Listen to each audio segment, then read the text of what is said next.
अभी सुषमा जी ने बताया कि बिरहा के 3 दुश्मन होते हैं, बालक, बोल, बयार। जो ने बिरहा में बकर बकर बात होत रहा है समझ चौपट बा, बयार चलती रहे और जो ने बिरहा में लड़का आगे बैठ जाए। देखा वा बिटिया हरन के चिड़िया उड़, हाथी उड़। शांति बेटा शांति। बिरहा सुना, मम्मी से जाके बताया। देख तो अम्मी बुलावती है। मम्मी खिलैकी आई रही है, खिलैका। या हाँ खाली मुँहे बावत रहे। फरिया बहुत बढ़िया प्रसंग भी आप लोगों ने सुना।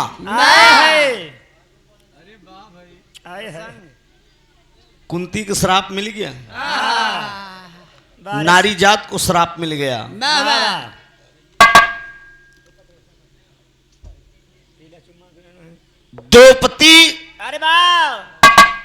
द्रौपदी को पंचाली कहा गया है। पांचाली या क्या बात है? क्यों? क्यों नहीं कहा गया? हाँ? 6 चाली क्यों नहीं? 6 चाली क्यों नहीं कहा गया? 4 चाली क्यों नहीं कहा गया? क्यों पंचाली कहा गया? कन्हैया कवि जी आप तो राइटर हैं, हम तो कोनो राइटर है ही ना। मालिक जाने हम कभी कलम नहीं उठाई मंच पे, ना कभी मैं डायरी देता हूँ ना कभी मैं कलम उठाता हूँ।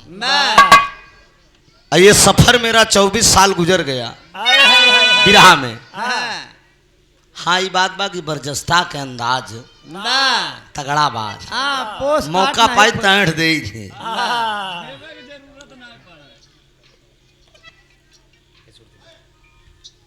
पांचों पांडव अरे वाह माता कुंती से सवाल किए। माता कुंती से बताने लगे कि माँ एक तोहफा नायाब लाया हूं, अरे बाबा क्या पहले वचन दो आप। क्या राय है आपकी? कुंती माँ के मुख से यही निकला, अगर नायाब तोहफा लाए हो ना बेटा तो पांचों भाई मिलकर बांट लो। अब नायाब तोहफा था कौन? वही द्रौपदी थी।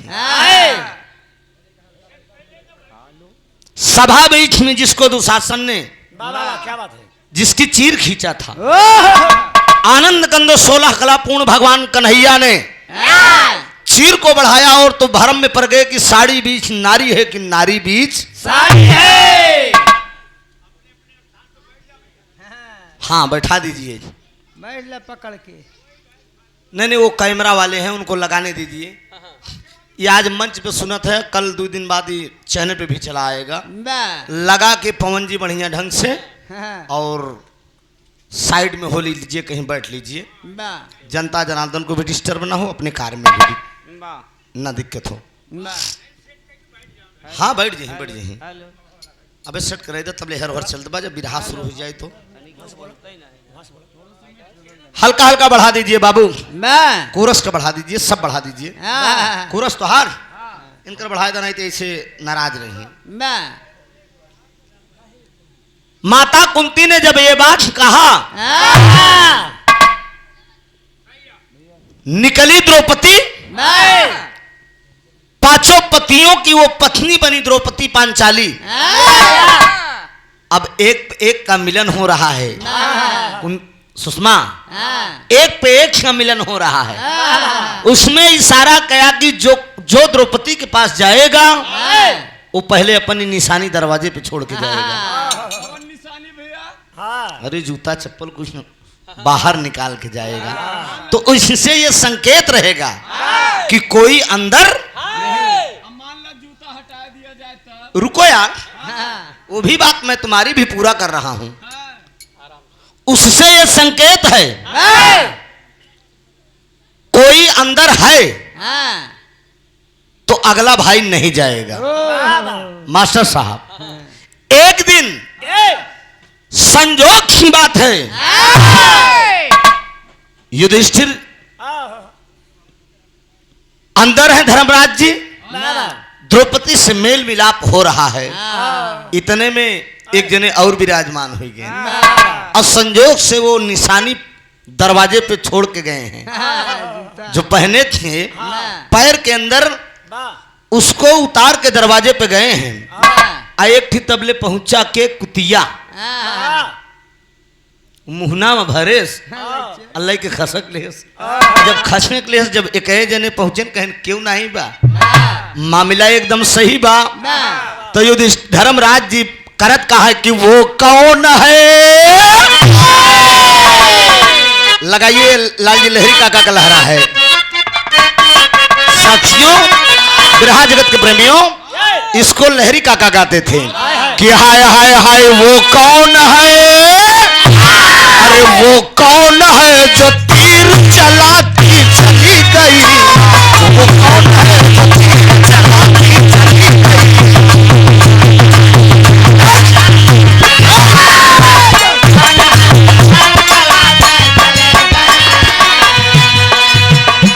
वो कौन है जो तीर चलाती चली गई, चलाती चली गई, चलाती चली गई सीने में, और सीने में मेरे आग लगाती चली गई, और गुलशन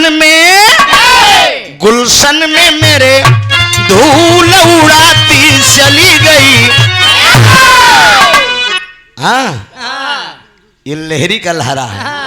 साथियों बिरहा जगत के प्रेमियों, जमाना गुजर गया। कका लाल जी लहरी जब गावत रहे कमर पर हाथ धई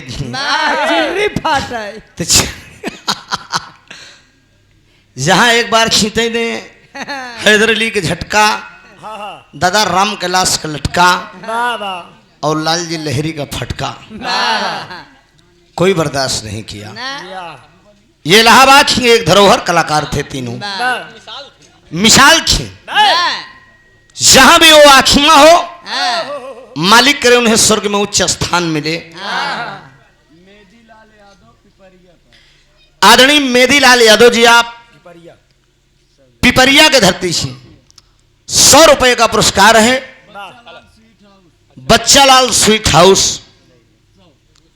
101 रुपए का पुरस्कार है। रेरुआ चौराहे से बहुत बहुत प्रणाम, सब भाई नमन है, आशीर्वाद की परीक्षा है।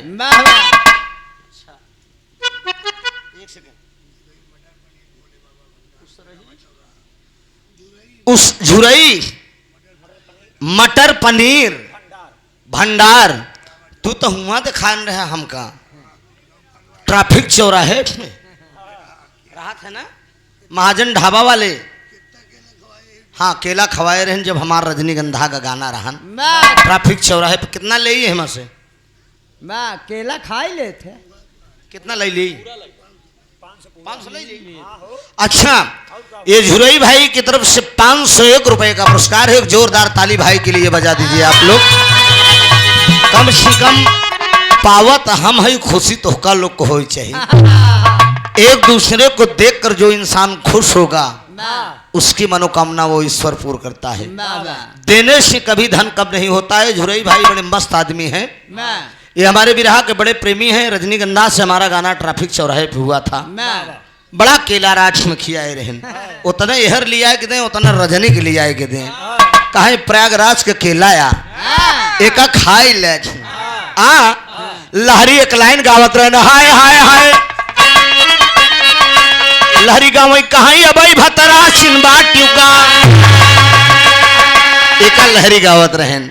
लेकिन एक हम न गाऊ इसलिए कि आप अगर अपने से जूनियर कलाकार हैं साथ में तो सम्मान करना चाहिए। सुषमा हमका वैसे पहले झुकाई दी गुरु जी कह के। हाँ अगर गुरु अगर कोई कलाकार समझ ली दिया बाबा क्या बात तो मेरा भी ये फर्ज है। बाबा हमने एक लाइन इस पर लिखा, एक प्रेमी और प्रेमिका की बात है, यही लाइन रहेगी।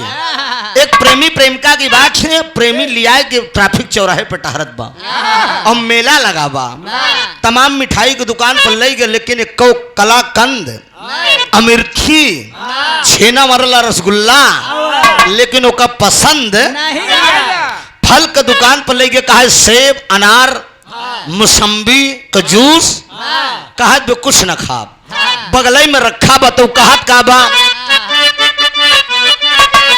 कहा बहाय हाय अरे ई गोरिया केला खाई बिउका, अरे ई गोरिया केला खाई बिउका, घूमैया यूहिया का मेला गोरिया केला खाई बिउका, घूमैया यूहिया का मेला गोरिया केला खाई बिउका। ऊपर लिख रहा है इसको खा लो।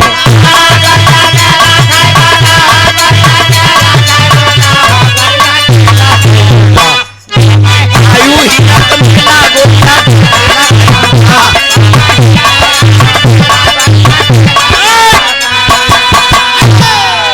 घूम आयु हिया मेला, ये ट्रैफिक चौराहे का मेला देखे जवन आई हो, तो जब सेब अनार मौसम्बी सुषमा कहा तो जब ना खाबू तो यही केलवई खाई ले,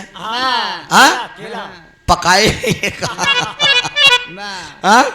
यही खाई लेते पगली, कहा लाओ। हाँ खाते हैं। महेश अगर तुम कह रहे हो, चांदनी उसका नाम था, मैं अंदर ले रहा हूँ। अंदर ले ले नहीं खाए ले मार बहन ना, अरे वही बात। ये बहक गा है लौंडा। लाल जी हलवाई, हाँ बदल्लू कौन कैसा? मिर्दल्लू का चार 51 रुपया का पुरस्कार बा। भैया का प्रणाम बा, बहुत बहुत प्रणाम हो आप सबका। लाइन आपने सुना, उसके बाद कुतिया लई के जूता गायब, धर्मराज जी के कई जने प्रवेश कई गए। आज जब दोनों जने एक दूसरे को जब देख लिए, द्रौपदी को क्रोध आया कि ये हुआ तो कैसे हुआ। दरवाजे के बाहर जब निकली द्रौपदी तो धर्मराज से पूछ रहे क्या आप दरवाजे पे कोई निशानी नहीं छोड़े? कहे नहीं मैंने तो जूता उतारा था, आखिर में वो क्या हो गया। कुतिया ले के गायब, देखिए मुहे में भरे दूरे टहरा दी रहा है। वही माता द्रौपदी के मुख से नारी जात का श्राप हर सरहाना मेहरारू से बात नहीं पचत। द्रौपदी हर शराब कुतिया के दे दी, जाओ जिस तरह से तूने मेरे साथ छल किया, एक दूसरे को मेरा अंग दिखा दिया, हम तो का श्राप देते ही तो हार ऐसी करनी रही कि सरेआम पूरी दुनिया देखेगी। देखा ताना सारन के एक्सीडेंट हो गया था, एक्सीडेंट हो गया रब्बा। अरे यार बीडी साहब सफारी जैलो रुक जात है, उन्हन के अगर इलेक्शन शुरू बा तो रुकने ही रुकना है। ये सब बात जाने रहा कहाँ से कौन चीज के श्राप। अब का श्राप फिर बताऊ तो काट फिर बताई दे। आदरणीय मनोज प्रधान रेरुआ की धरती से 100 रुपए का पुरस्कार है। बहुत बहुत प्रणामोश भाई का नमन है। हमारे भाई लोग बड़ा शांति से बैठा है और उम्मीद बा हिमा कितना जने खोवा का व्यापारी हुई ही। एक जने हमारे साढ़ू आई है, कब्बई से हड़बड़ाना है ददनापुर वाले, कहता है हमारे नींद लागत बे, नींद लागत बे। अपा हाँ नींद नहीं लागत बे। आप महतो बताएं कहना तोहार साढ़ू कहता है चला। हम कहे भाई सोचत हुई सड़ुई तो है, हाँ तो कम से कम इसी बहाने दर्शन हो गया। शांति का सहयोग देंगे आप सब। नेवादा टेकी पट्टी से बिरहा के कमेटी के तमाम पदाधिकारीगण भी यहाँ पर आए हैं और बिरहा की बड़ी लालसा थी भाइयों की कि हमारे मंच पे बिरहा वो हो। रोशन आई यहाँ, रोहित का कहा उनका, रोहित रोशन, अरे आहे ना। अच्छा हाँ, सवेरे से संध्या तक बेचारू कहत रह गए कहन गुरु जी वाला बिरहवा सुनाई दे। सुनील भाई कहन सुनाई दे बिरहवा, हम कहे मौका नहीं है दोस्त, लक्ष्मी ने ऐसा ट्रैफिक छेड़ दिया। ज्यादा अवस्था बा बुढ़ाई के, समझा करा ज्यादा बेरी न बैठ पे ही, दर्द होत पैरो न, इस साला पकड़ा था बुढ़ाई दाव। अच्छा गायन है, जायद गायन, अच्छा आप ते हाँ जायद जे जात बा। आइए मैं एक लाइन का धुन सुन लीजिए, उसके बाद एक बिरहा, मैं एक ऐसा बिरहा आप लोगों को सुनाऊंगा। यूट्यूब का जमाना है मित्रों, यूट्यूब पे तो हर बिरहा चढ़ गया है। का करी बतावा, कितना बिरहा नवा याद करी। भाई लोग ले आए कैमरा लगाए देते, सवेरे उठा के चढ़ाई देते। हाँ लगाए अब क्यों के अगर रोक देगी, जिन लगावत कहीं सार घमंडी आएगी, तनिक नाव हो के 4-6 जिला में तो घमंडी आएगी, लगवाई नहीं दे। का करी भाई, एक साथ सब सदे हमारो रोजी चले भाई, तोहरो रोजी चले। कहो पवन तोहरो चले, लेकिन पर्दा के अंदर काम होई। धुन का आनंद लीजिए, उसके बाद एक बिरहा, ऐसा बिरहा आपको सुनाऊंगा। रामायण महाभारत वेद पुराण सुनत बुजुर्ग लोग सुनाओ उबियाई गए ना, आप सब सुनत उबियाई गए। जमाना बदल गया है साथियों, जनता जनार्दन की ये सदियों मांग रहती है कि कलाकार कोई नई चीज सुनाए। हमारे बीडीसी साहब कहा यार गवैया सब वही गावत है, यही बारे हम सुने कम जाई थी, खाली मान रखे चला जाई थी 150 दे, यही बहाने चला आवा करा क्या करूं। लेकिन आप ही के कमेटी के लोगों की ये मांग है कि ये बिरहा जो आप नेट पे छोड़े हैं जोगी बन के, जोगी वाले भेष में जो बिरहा आप गाए हैं, उस बिरहा को आप सुना दीजिए यहाँ पे। तो नहीं चाहिए दिल दुखाना किसी का, सदा न रहेगा जमाना किसी का। इस जिंदगी का कौनो भरोसा नहीं बा, हमारो जब तक जवानी बा तब तक गावत है, नहीं जहाँ तनी के बुढ़ाई जाओ तो हम अपन काम निकाले लागब, खड़ा हो के बकैती मारब गाऊ कम। काका हरेन की नहीं, 2 लाइन को धुन बजाओ, उसके बाद बिरहा स्टार्ट के दी।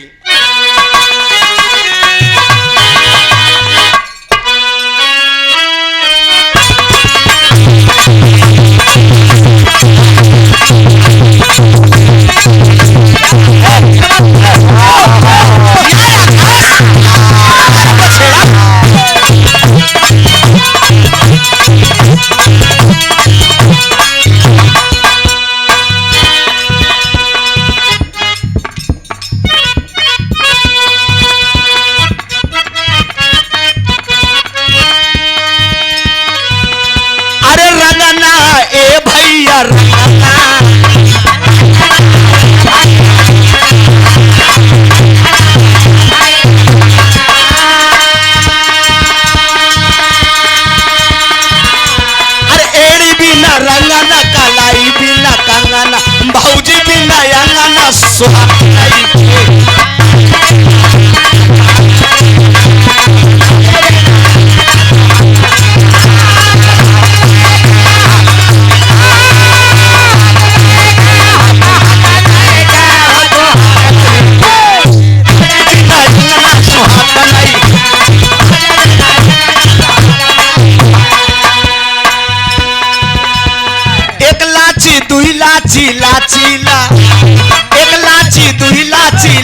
लाची, अरे पेट में हो रीला बोला चाची चाची।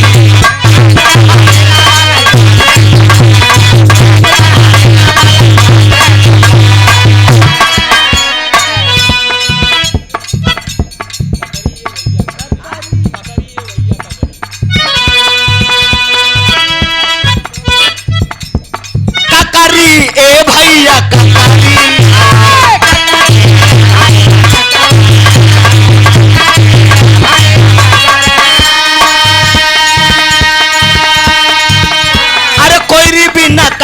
गलेरिया बिना बकरी, कोयरी बिना ककरी, गलेरिया बिना बकरी, माझी बिना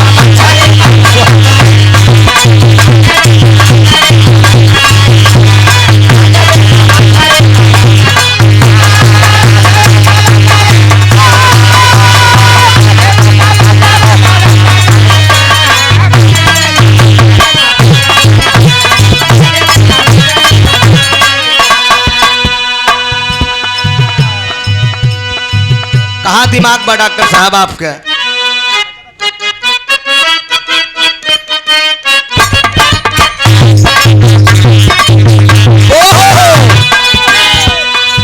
झलके बदान तो हर कहावा से कुर्ती सी जवन न हो,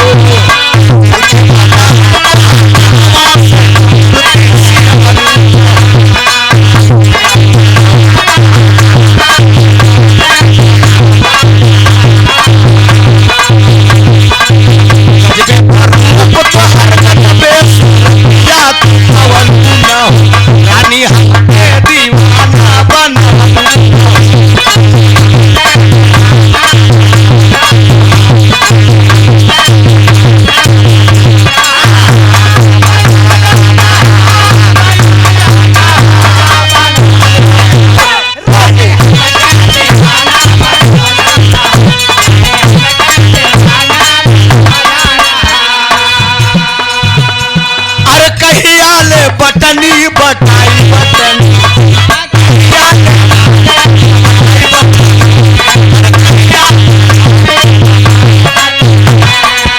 ए आकाश अरे कहिया जवानी बटाई बटनी अरे के खाई तोहरा सदार चटनी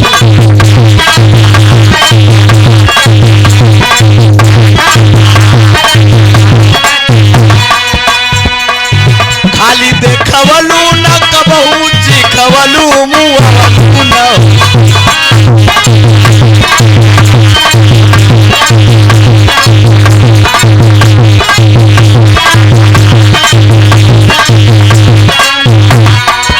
खाली देखवलू न कबहू चिखवलू मुहवलू न हो रानी हम दीवाना बनवलू न हो के दीवाना बनवलू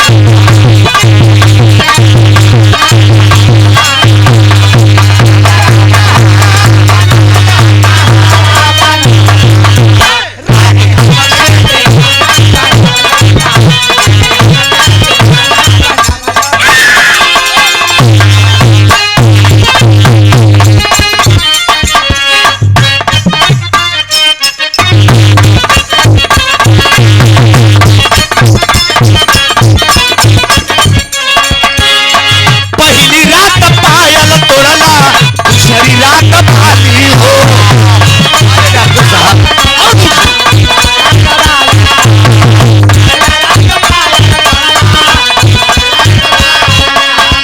तीसरी रात झुमका झुलनी तोड़ला हाली हाली हो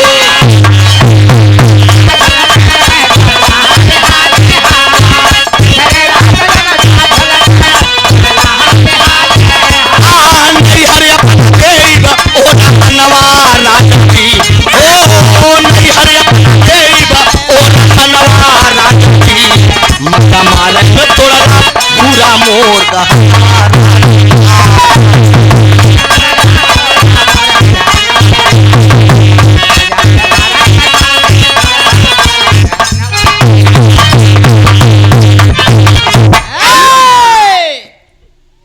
सही है।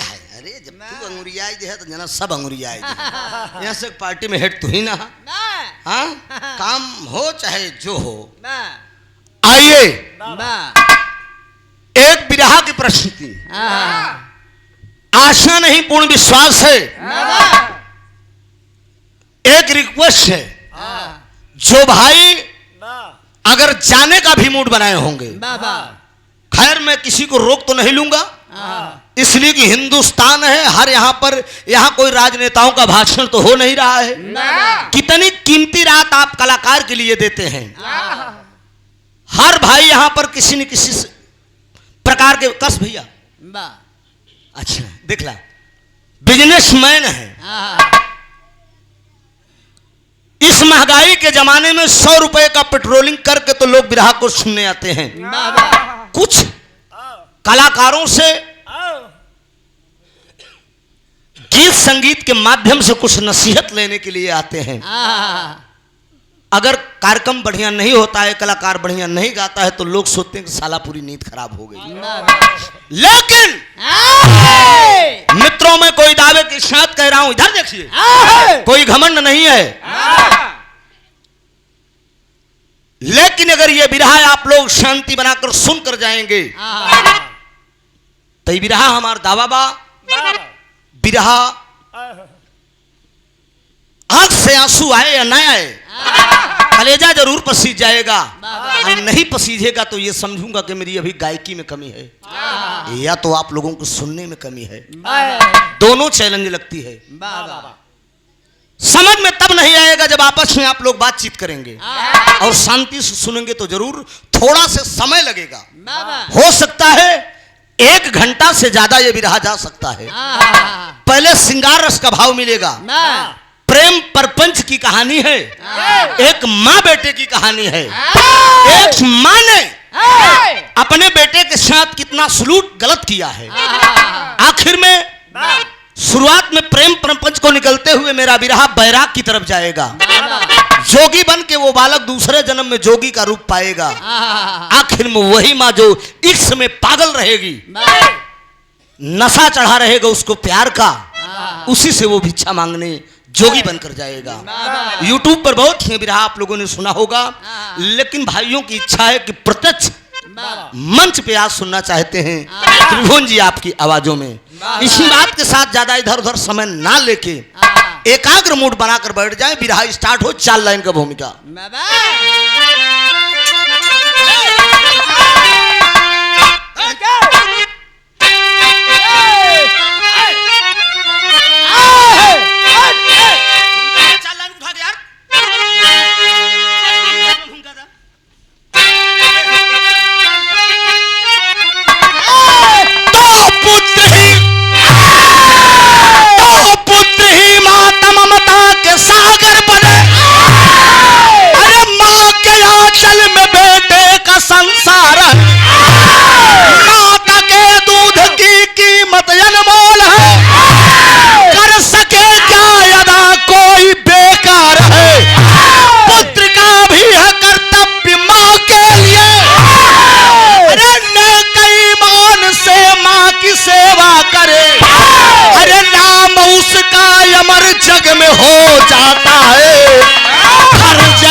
अमृत का धार केहू केतनो पियाई एगो माई बिना।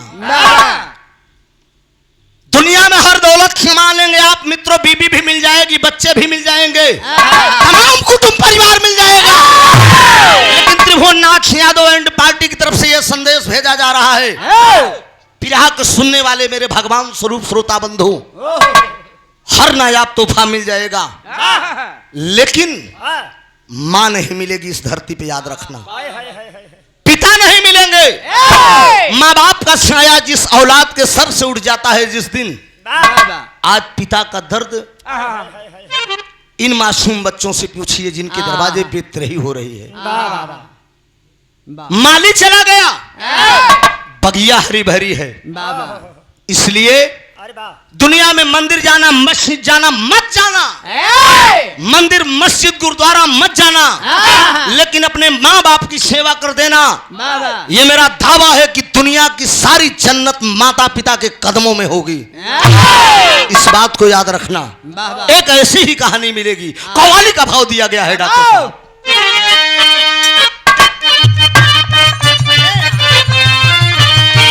यह कव्वाली की लाइन बा, बिरहा जगत के पितामह परशुराम यादव जी बलिया के आप जिसमें बिरहा के पितामह कहा जाता है। ओम प्रकाश यादव जी बक्सर बिहार के, उनके मामा भी सगे हैं और गुरु भी हैं। 2 बार कार्यक्रम परसु गुरु जी सिखाने को मौका मिला, एक बार बनारस टेक्सटाइल सिनेमा पे, एक बार नेवादा अमलवा फूलपुर में, बड़े अंदाज से इसको गाते हैं।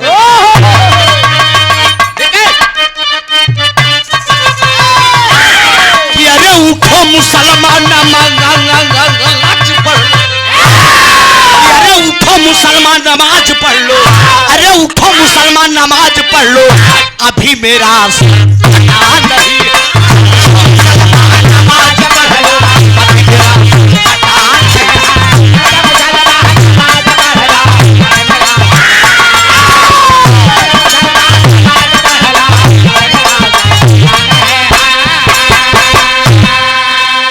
अरे उठो मुसलमान नमाज पढ़ला,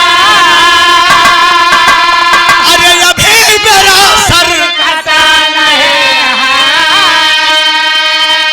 अरे हुसैन जैसा दिया साहब, अरे हुसैन जैसा दिया साहब, वैसा कोई दिया नहीं।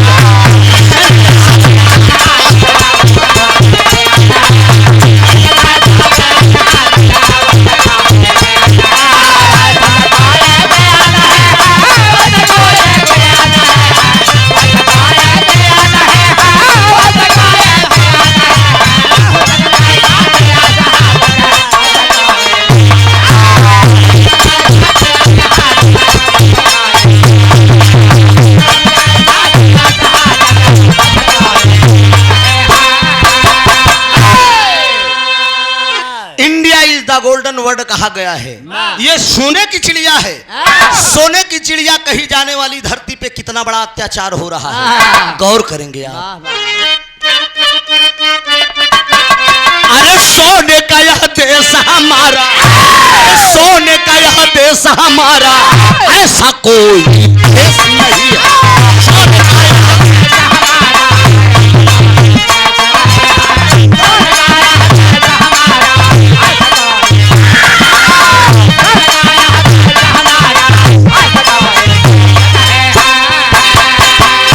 अरे सोने का यह देश हमारा, अरे अब ऐसा कोई देश नहीं है। अरे रामायण और गीता सरीखा, अरे रामायण और गीता सरीखा, इससे बड़ा उपदेश नहीं है। इस कहानी की शुरुआत है। कहानी कब की और कहां की है? पंजाब प्रांत है। पंजाब प्रांत के अंदर एक छोटी सी नगरी है, जो ने नगरी के नाम इतिहास के अंदर बताया गया चालकोटी। चालकोटी नगरी के अंदर एक राजा रहते थे, जिनका नाम इतिहास के पन्ने में बताया गया राजा शंखपति। राजा शंखपति के पत्नी का नाम अंबादेवी है। एक बेटा है। भगवान का देन, मालिक से देन, दोनों प्राणी के बीच में एक संतान है, जिसका नाम बताया गया पूरणमल। ये बतिया यहीं छोड़ दा। ये पूरा परिवार राजा शंखपति का कंप्लीट हो गया। राजा शंखपति, रानी अंबादेवी, बेटा पूरणमल, 3 लोग हैं। बगल के ही एक नगर है, वहां के भी एक राजा थे, जिनका नाम था राजा फूलचंद। राजा फूलचंद के पास एक बेटी थी, जिसका नाम था फुलंदा। फूलन देवी ना समझे, फुलंदा। जमाने की दहलीम में फुलंदा है। राजकुमारी फुलंदा सयानी हो गई है। राजा फूलचंद को शादी की चिंता है। पहले राजा महाराजा के जमाने में जांघी के जोर पे मेहरारू आवत रहे। अब तो मोबाइलों को जोर पे चली आवत। समझा? इकट्ठी आए हैं क्यों के? खाली ये नहीं तेज है में। आजकल ले ले हैं तो कोशिश को रोज करते हैं, कहने कि रोज रंग नंबर आवा था। गौर करेंगे, स्वयंवर की तैयारी कर दिए। स्वयंवर की एक शर्त थी, कड़ाही में कड़ू का तेल खौलता रहेगा, नीचे ऊपर चक्र रहेगा, चक्र के अंदर एक मछली रहेगी। देखना नीचे है और निशाना लेना ऊपर है। जो राजा निशाना लगा देगा बाईं आंख में मछली के, उसी के साथ मेरी बेटी की शादी होगी। जितना राजा महाराजा रहे, जहां जहां पत्र पाए, सब मेहरारू अजमावे बरे चल दे। कहीं चल के कम से कम देखिए कि नई नवेली मिल जाई। धनुष बाण राजा शंखपति भी लेकर तैयार हो गए। पत्र उन्हें भी मिला था। और जब राजा शंखपति धनुष बाण लेके तैयार भइल तो उनकर जोन बीही औरत रही रानी अंबादेवी डेहरिये पे मिल गए। कहें काश कहाँ जाते हैं? कहे न बोला कहे काहे। एक बात सुन ला, ऊ मेहरारू है कि काठे के सबक नहीं बर्दाश्त कैसे।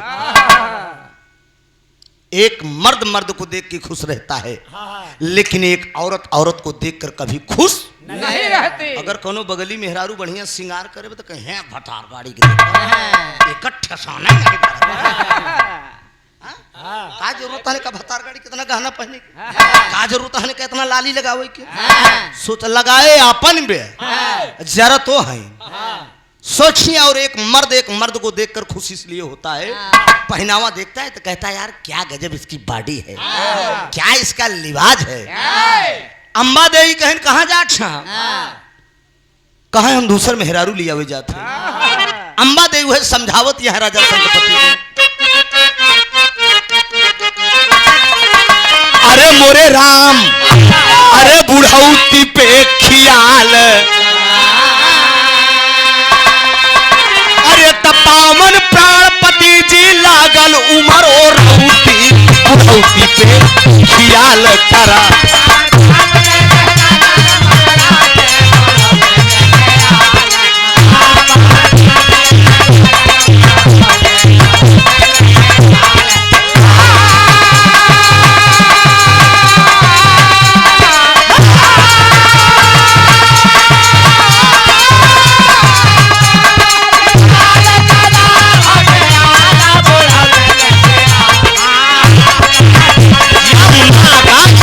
बहुत अच्छे बच्चा।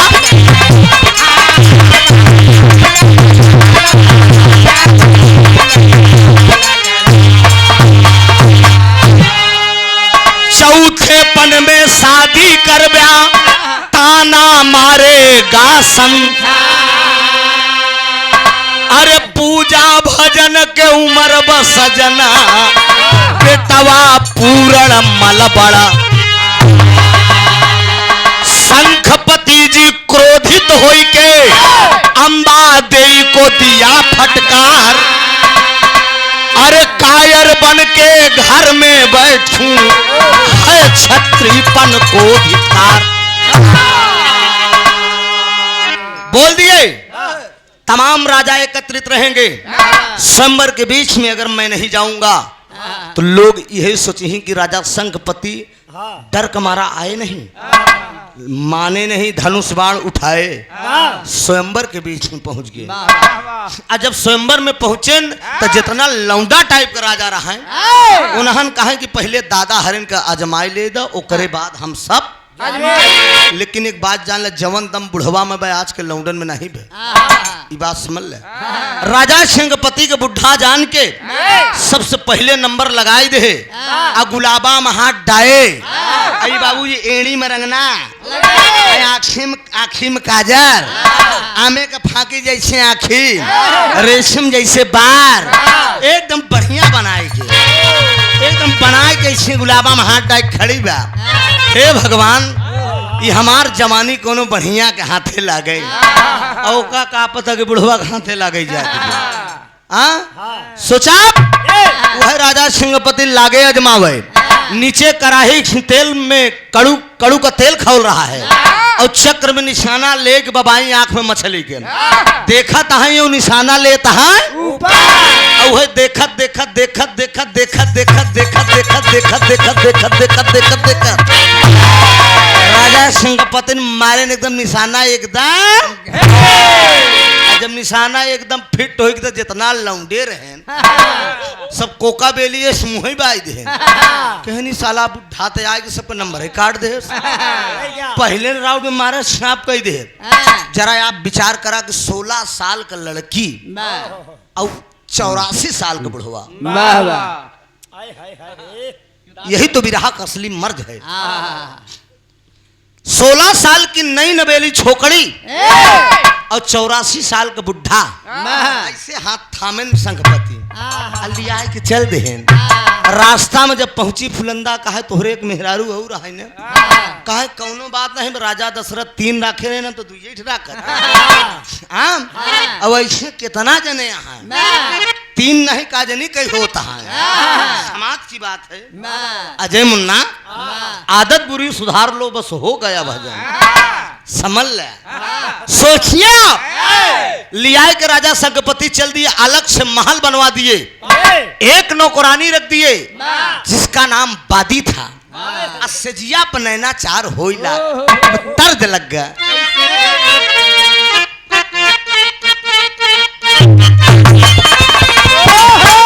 कम तो नहीं बे, पर्दा कम तो नहीं बे, तनिक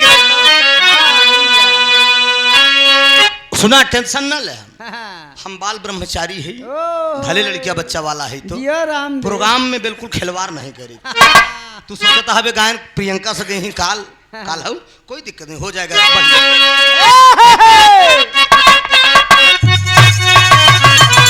यह कहना बा कहा तनी भारत के जनवा हो, सजनवा हमार बड़ा लहरी। लेकिन आए दिन नैनाचार हो रहा है तो होत का बा, अरे चौथे पन में जागल पांचवा हो लगनिया, छोटी रानी से लगा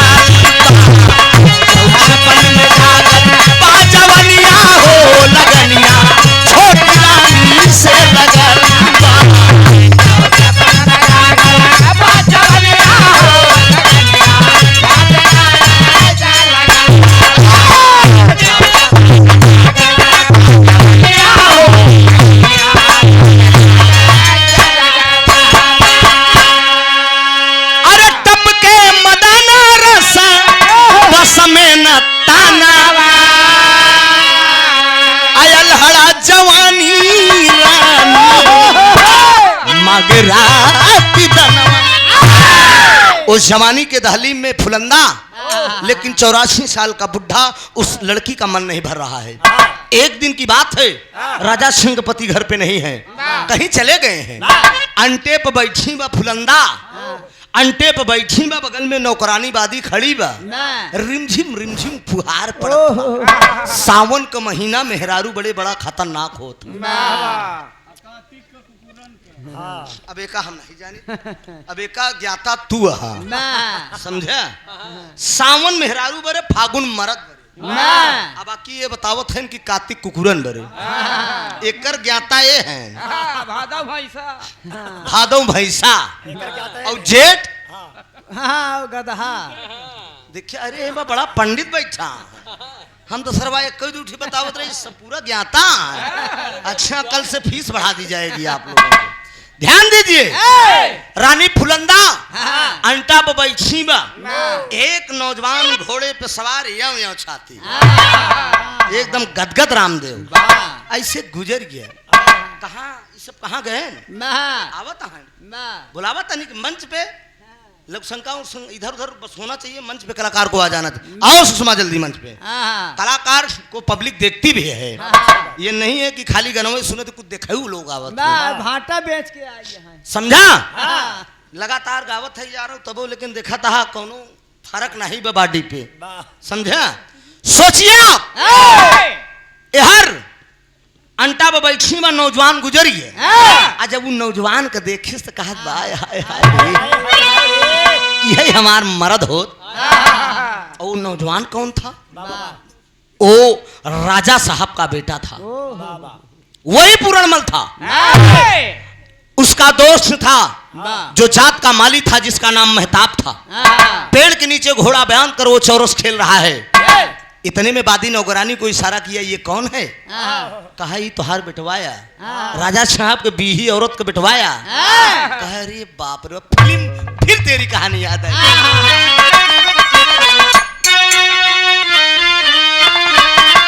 ओहो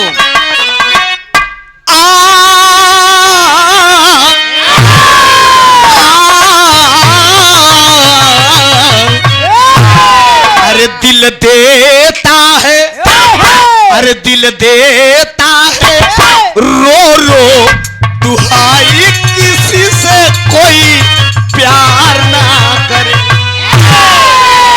अरे आकाश मुन्ना बड़ी महंगी पड़ेगी, आशीष जुदाई किसी से कोई प्यार ना करे। सोचिए ऐ नौजवानों, प्यार करने वाले आशिक, याद रख लेना, इसमें मार भी पड़ती है, बीमार भी पड़ते हैं, यहाँ तक हॉस्पिटल भी पहुंचना पड़ता है, बेहोश भी होते हैं प्रेमी। मर के भी इंसान अपने आप को जिंदा नहीं रहता। ये ऐसा इश्क और प्यार है। लेकिन वो रानी कह क्या रही है? अरे दिल से माना है, अरे दिल से माना है, बेटवा चाहे भाई रे मिलाए दे तो, दिल से माना है, बेटवा चाहे भाई रे मिलाए दे तो,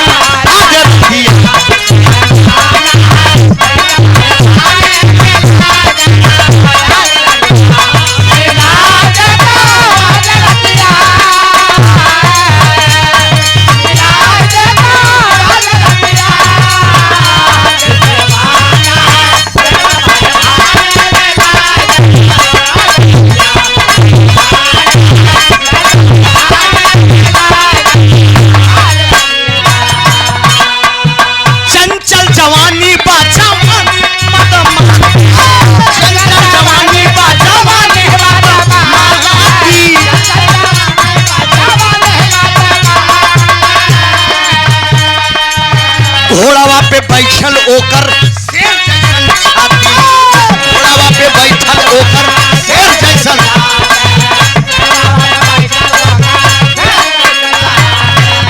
छाती भाभा खेला, ओ छाती भाभा केला, ले तू बोलाई रे मिलाई दे तू रतिया। ए बादी खाली बुलाए के लिए आई बस हाँ बेटावा हाँ सारा गांव लागई काकी तो हम केका काके सारा गांव लागे काकी हाँ, तो के के का काम ताके बोला बोला राखी। के का राखी हाँ इतना जब टाइम लगे तो कान ठेहू अरे रख बोला, पउबे हाँ, हां समझ नहीं क्या। रखे के लिए एकदम टाइट रहे के पड़ी सोचा हाँ, ए बाबू हाय कहा बताओ कौन बेटा हाय कौन माँ हाँ, ये इसके पिता बुढ़े हो चुके हैं वाह, ये मेरे काबिल है हाँ, इसको बुला के तुम लाओ वाह, कहा रानी आपका दिमाग खराब है वाह, ये आपका बेटा है हाँ कहा ना ना हाँ, जाओ हाँ ओ बादी नौकरानी करती क्या है पहुंच गई है हाँ चौरस खेल रहा है हाँ, राजकुमार की जय हो वाह, क्या बात है बादी हाँ, क्यों आई हो हाँ आपके पिताजी घर पे नहीं है हाँ आपकी मौसी की तबीयत खराब है हाँ, अंतिम सांस चल रही है वाह, तिरिया चरितम दय्यम न जाना हाँ, पुरुष का भाग्य मेहरारू का चरित्र कब बदल जाए कोनो ठिकाना नायदा ए भैया दिमाग लगा दिया बादी हाँ चलिए वाह, भोला भाला नौजवान था वाह, पेड़ से वाह घोड़ा खोल के घोड़े पे सवार हो गया हाँ, और जब वो चलने लगा हाँ वो जो दोस्त था हाँ, महताब वाह, उसकी कलाई पकड़ लिया ओह, रुक जाइए भैया हाँ, मत जाइए वाह, महताब से पूरणमल कह रहा है कि अरे महताब वाह ये तू क्या कर रहा है हाँ, मेरी वो भी माँ है वाह, भल भी मेरे पिता स्वयंवर से जीत कर लाए हैं तो क्या वाह, वाह, एक बात वो महताब कह रहा है हाँ, क्या कह रहा है यह दर्ज कराएंगे कि हमारा दिल है पान का कि हमारा दिल है पान का अरे गोरी इस पे लगा दे चूना पत्ता कि हमारा दिल है पान का पत्ता गोरी इस पे लगा दे चूना पत्ता अरे जर्दा खाई पीऊ कि खाई पीऊ मीठा पान गोरिया लेकिन बाबूजी ओ महताब पूरणमल से कह रहा है क्या कह रहा है मेरी बात मान लो भैया मेरी बात मान लो भैया अरे नहीं बीमार महल में मैया मेरी बात मान लो भैया अरे नहीं बीमार महल में मैया अरे नाही बिचवई में होई मजेदार नैया भैया माँ की तबीयत खराब नहीं है मौसी की तबीयत खराब नहीं है मेरी बाईं आंख फड़क रही है मुझे कुछ ऐसा लग रहा है होनी अनहोनी लग रही है डांट कर कहता है हरामखोर तू दोस्त है तू नीच है जैसे घर में बा मोरी मैया जैसे घर में बा मोरी मैया वैसे मौसी भी मोरी मैया अरे नाही बिचवई में होई मजेदार नैया मेरे माँ के समान वो भी है मेरे पिताजी लाए हैं स्वयंवर से तो क्या हुआ नहीं मानता है वो नौजवान चल देता है और जब चल दिया घोड़े पे सवार होकर मित्रों आगे आगे आगे आगे बादी नौकरानी चली जा रही है पीछे पीछे वो राजकुमार पूरणमल चला जा रहा है पहुंचता है महलों के पास घोड़े से उतर गया और पैदल यात्रा किया बड़े आदर सम्मान के साथ फुलंदा बैठी है पहुंचता है वो राजकुमार तो पेश होता है कैसे मौसी माँ के चरणों में है पूरणमल का प्रणाम अरे किस कारण बुलवाया मौसी क्या है मेरा काम बादी ने जाकर बतलाया मौसी है बीमार यहाँ और कुछ नजर आ रहा खैर करे करता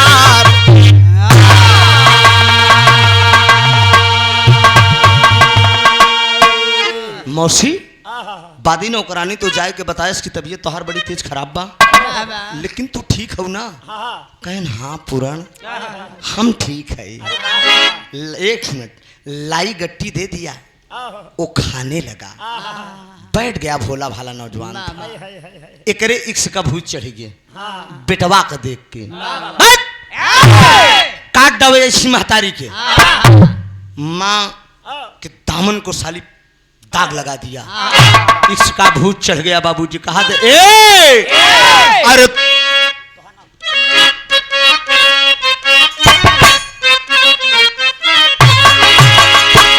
हाँ तोहर नाम लैके, अरे तोहर नाम लैके नाम लैके नाम लैके, अरे तोहर नाम लैके छोड़ा है जमाना, तोहर नाम लैके छोड़ा है जमाना।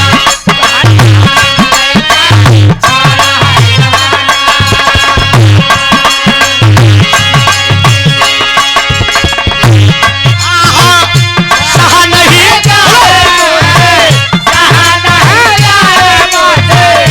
सखिया का ताना, तोहर नाम लैके छोड़ा है जमाना।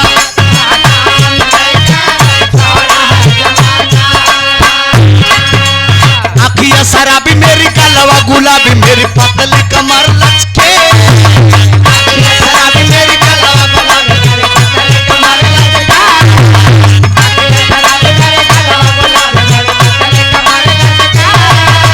मथवा के बिदिया हराम करे निदिया चम चम चम चम के,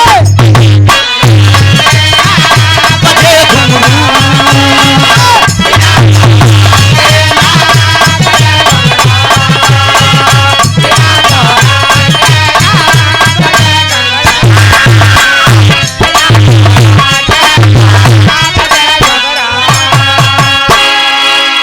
आदरणीय देशराज ने भैया मातो देशराज यादव जी, आप माननीय प्रधान जी के कर कमलों द्वारा ददनापुर कछार से आप 101 रुपए का पुरस्कार आया है। माननीय प्रधान जी के कर कमलों द्वारा बहुत बहुत प्रणाम, सादर चरण स्पर्श। सिंगापुर आदरणीय लाल जी यादव जी, आप सिंगापुर के धरती से 101 रुपया का पुरस्कार, भैया का प्रणाम हो, सब भाई कानून में है। कहते हैं ना, फोन आ गया बहुत जरूरी, मैडम का कोई इमरजेंसी है क्योंकि ग्लूकोज टांग के आए हैं। नहीं नहीं डॉक्टर है ना, ग्लूकोज ग्लूकोज लगा। हेलो हाँ चल चल बोला बोला बोला जल्दी बोला। कहते गाना बंद कराए के बतला थे। हेलो नहीं गाना रोकवाए है तू 2 मिनट तो से बात करे मेरे, बोला जल्दी। 2 मिनट सब कर बढ़ाई जी। हाँ हाँ हाँ हाँ अच्छा अच्छा जवाब दे दिए। अच्छा यहाँ से मैं कहाँ हूँ? अच्छा हाँ बोलो बोल आधा घंटा बात के लिए आधा घंटा बाद हम बात कर लेते हैं। हेलो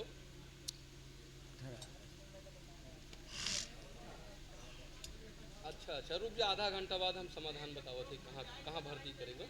आधा घंटा का समय ले बस। ठीक ठीक ठीक तो आदमी भर्ती कराया गया यहाँ का खत्म ही किया? नहीं नहीं जवाब दे दिए। हाँ डॉक्टर लोग रात में जवाब दे दिए। चलिए कोई बात, कोई घर का आदमी नहीं है, नहीं नहीं मित्र है ना। आइए। दिल है दीवाना तेरे पहलू में,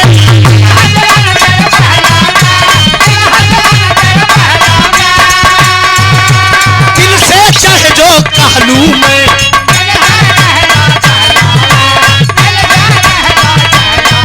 अरे अखियां मिला ले मुझे गरवा लगा ले जरा और भी सज धज लूं, अखियां मिला ले मुझे गरवा लगा ले जरा और भी सज धज लूं।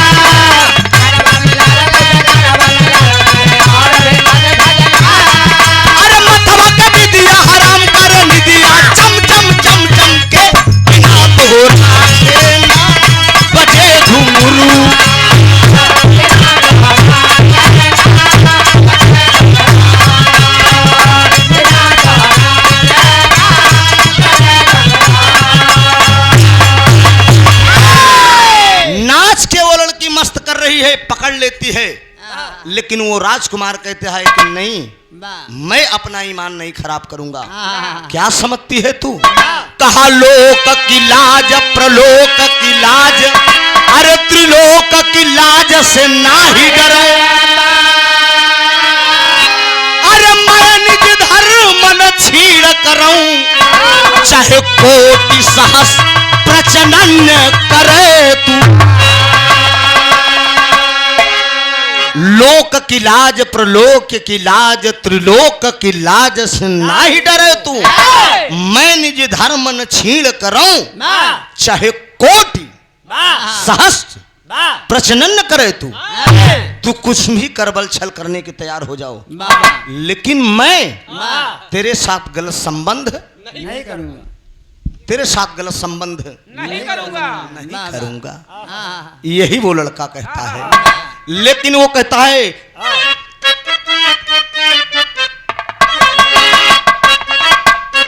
अरे ठुकरा के मेरे प्यार को, दिया डॉक्टर साहब, अरे ठुकरा के मेरे प्यार को तुमने बुरा किया। ठुकरा के मेरे प्यार,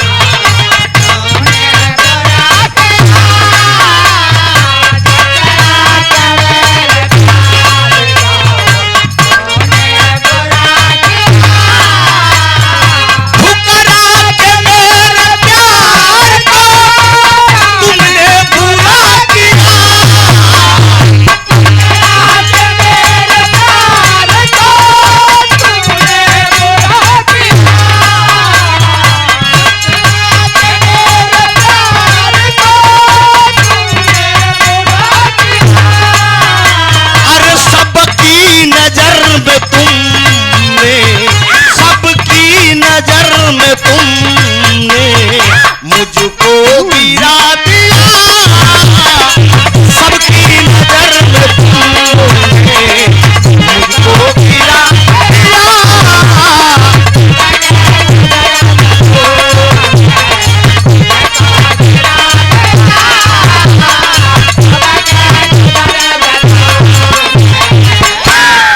यही बात तो कह रही है कि ठुकरा के मेरे प्यार को तुमने बुरा किया, सबकी नजर में तुमने मुझको गिरा दिया। आए पुराण, ये जो काम तुम करके जा रहे हो अच्छा नहीं करके जा रहे हो, मेरी जवानी को तो ठुकरा के जा रहे हो, अंजाम अच्छा नहीं होगा। कहा रामखोरिन, इश्क का बहाना बना के तुम यहाँ तक मुझे बुलाई, भूत चढ़ा है। अरे तू भी मेरी माँ है, मैं तेरे साथ अगर गलत संबंध करूंगा ऊपर वाला भी माफ नहीं करेगा। पूरणमल चला गया झटका में, झटक पटक चला गया, एक खतरा हो गया, ओकर फेडा कटार उसी पलंग पे छूट गया। लपट झपट में बाबा फेडा कटार उसी पलंगिए पे छूट गया। पूरण उधर चला गया, इधर बादी नौकरानी कहा काम बना, कहा ना चला गया। शाम का वक्त हुआ, राजा शंखपति जब आए तो रानी फुलंदा जाए के कहा लेट गई, कोप भवन में। पहले रानी महारानी अगर बिगड़त रही तो सीधे कोप भवन में जात रही, कोप भवन में जाके फुलंदा लेट गई। शाम का वक्त हुआ, राजा शंखपति आए, रानी बादी नौकरानी से पूछ रहे हैं कि हमार रानी कहाँ है, कहाँ? सीधे कोप भवन में। राजा शंखपति दबे पांव पैर के पास ही आकर खड़े होकर रानी फुलंदा से राजा शंखपति कहत कि का हो गया हमरे जान का हो गया। ए रानी तोहार राजा खड़ा बा, बोला ना। रानी फुलंदा कहते हम तुझसे ना बोला, हम तुझसे ना बोला। एकदम बार और बिखरा है। एक बात वो कहती है, क्या कहती है?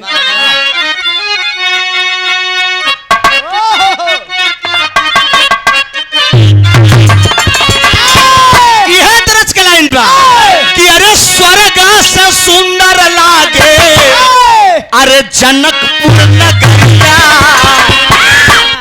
आइले बियाह राम सीता के, कहा अरे तोहरे बेटा उना के, अरे राजा साहब तोहरे बेटा उना के, अरे बिगड़ल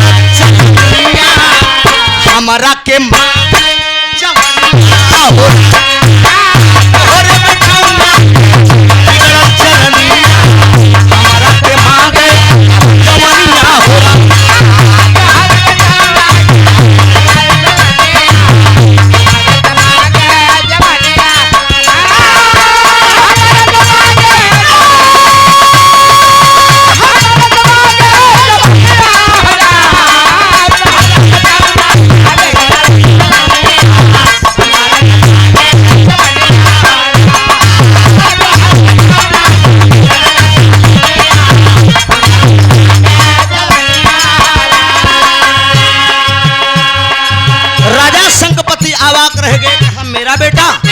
मेरा बेटा पूरणमल कहाँ? हाँ आपका बेटा पूरणमल। क्या किया पूरणमल?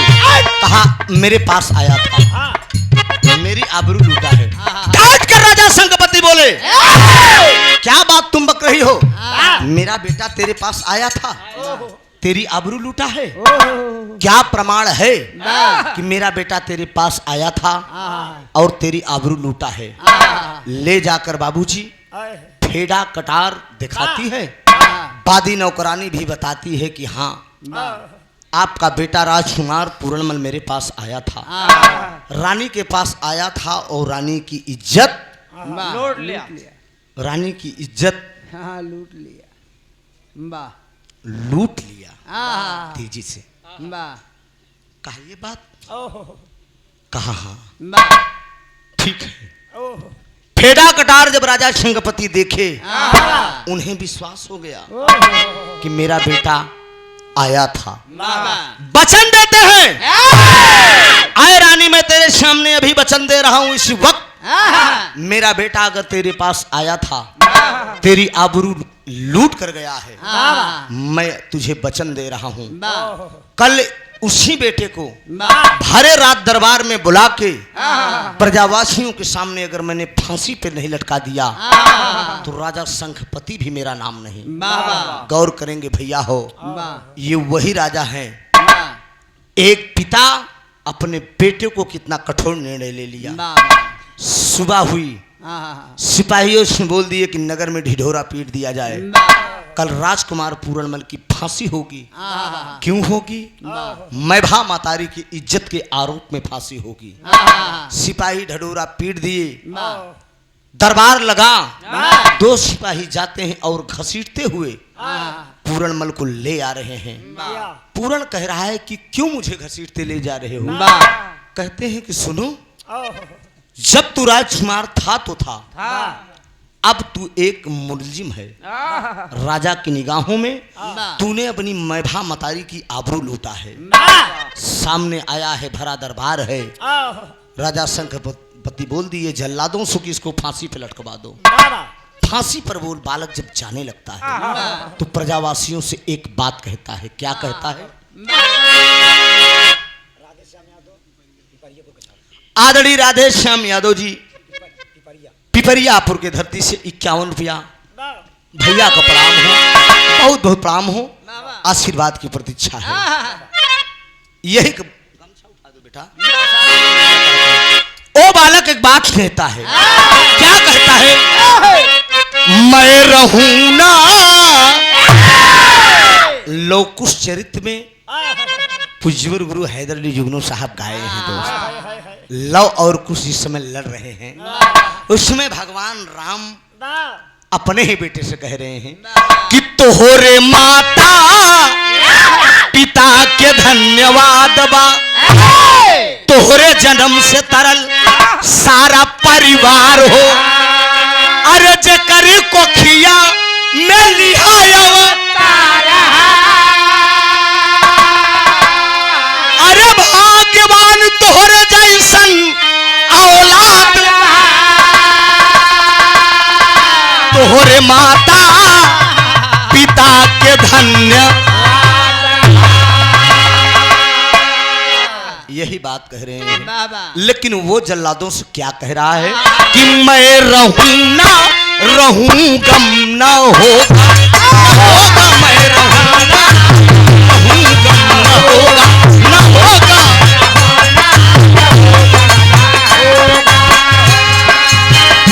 नाम मरने पे मेरा गम न होगा,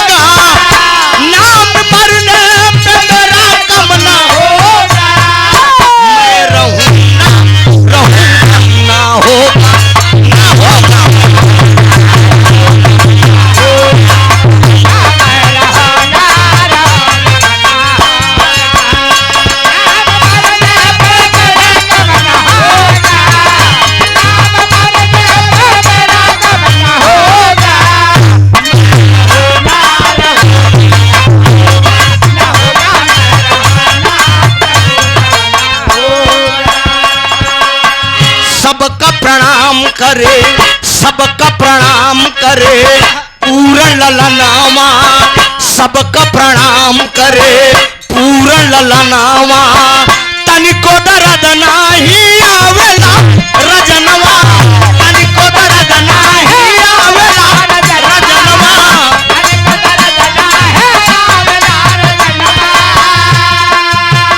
नाम दुनिया से कभी कम न होगा नाम दुनिया से कभी कम न होगा मैं रहूं न होगा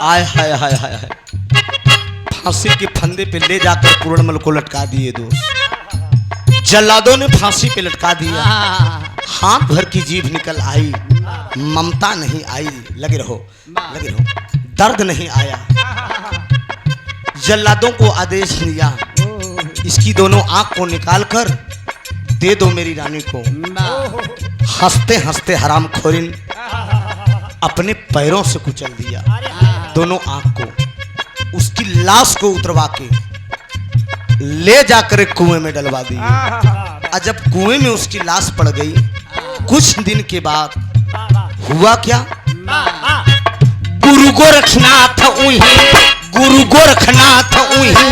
रहिया से आए गुरु गोरखनाथ उही रहिया से आए कुआं में पूरनमल की लाश जब पाए कुआं में पूरनमल की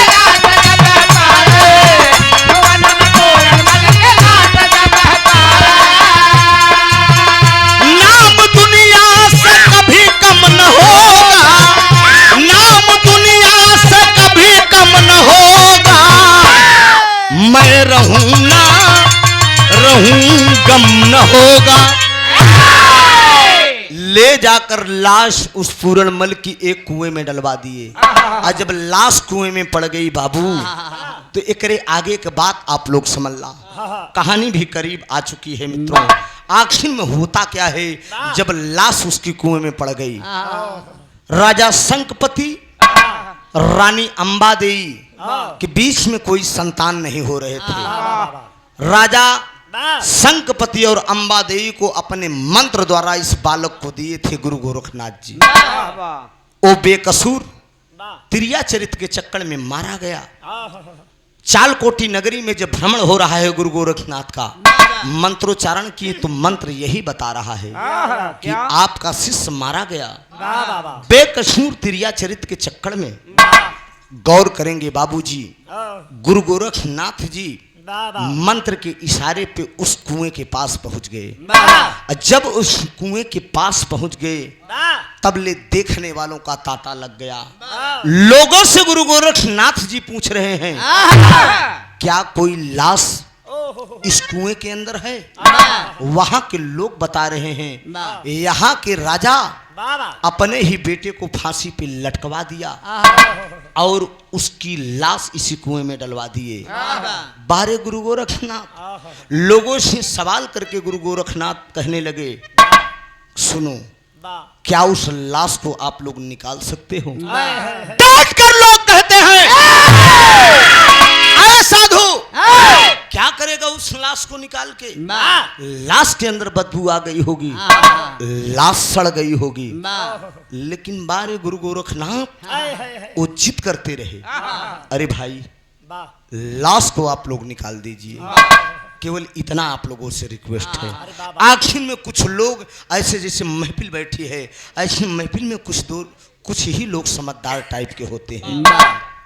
उसमें भी कुछ लोग समझदार टाइप के थे लोगों ने कहा अरे साधु कुछ पैसा कौड़ी तो मांगत ना बा लाश निकालने की बात कर रहा है लसिया के निकाल दिया जाए लाश को निकाल दिया जाए खैर सधुइया को तो कहते न बा लोगों की मदद से गुरु गोरखनाथ जी लाश को निकलवाते हैं। लाश जब निकल जाती है बाबूजी, उसी कुएं पर लाश को लेटा देते हैं।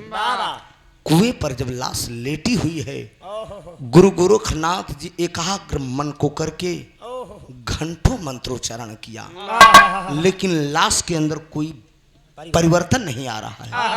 बैठकर लोग कहते हैं, अरे साधु, क्या तू ढोंग किया है?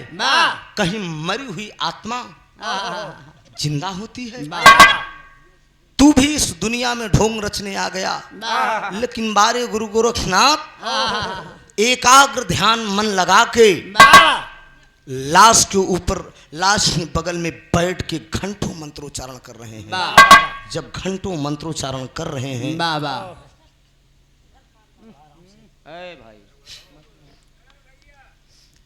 ए बाबू, बा मंत्रोच्चारण हो रहा है लेकिन लाश में परिवर्तन नहीं है। बा लोग जब तरह तरह की बात बोलने लगे, 2 घंटे के बाद गुरु गोरखनाथ को कुछ बात लगी लोगों की।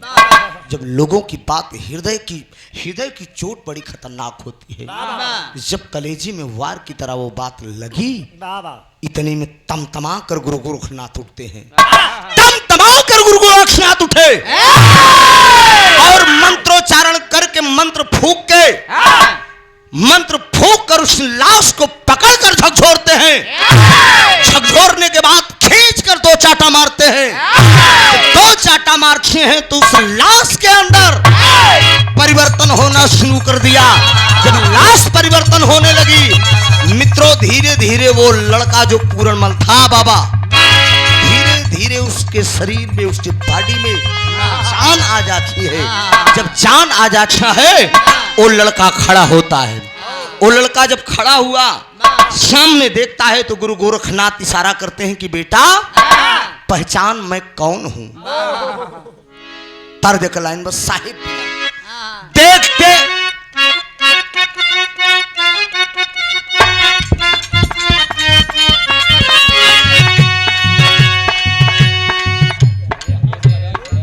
अच्छा तू लगा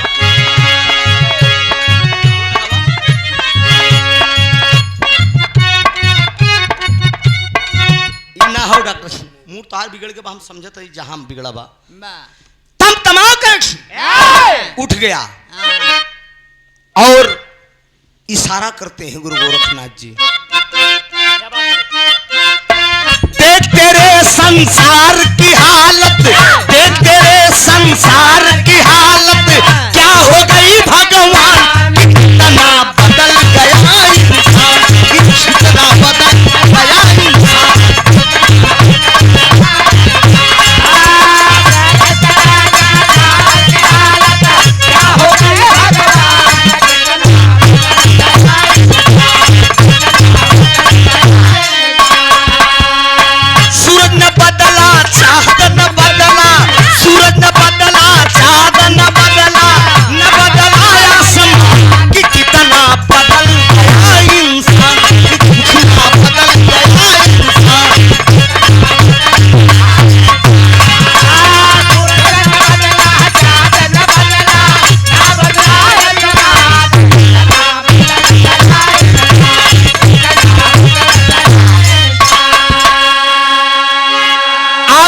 उस लड़के से गुरु गोरखनाथ कहने लगे, अरे बेटा, पहचान मैं कौन हूँ।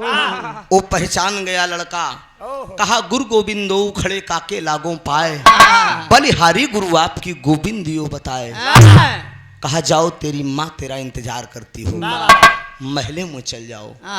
वो लड़का कहता है पूरणमल की ना मेरे लिए माँ और ना ही मेरे लिए पिता, ना ही मेरे लिए ये समाज, ये धन दौलत, ये महल अटारी, मुझे कुछ नहीं चाहिए। बाबा, गुरुजी, मैं आपके आशीर्वाद से पुनः जन्म पाया हूँ, मैं आपकी शरण में चलूंगा, आप मेरे साथ, मुझे अपने साथ लगा लीजिए।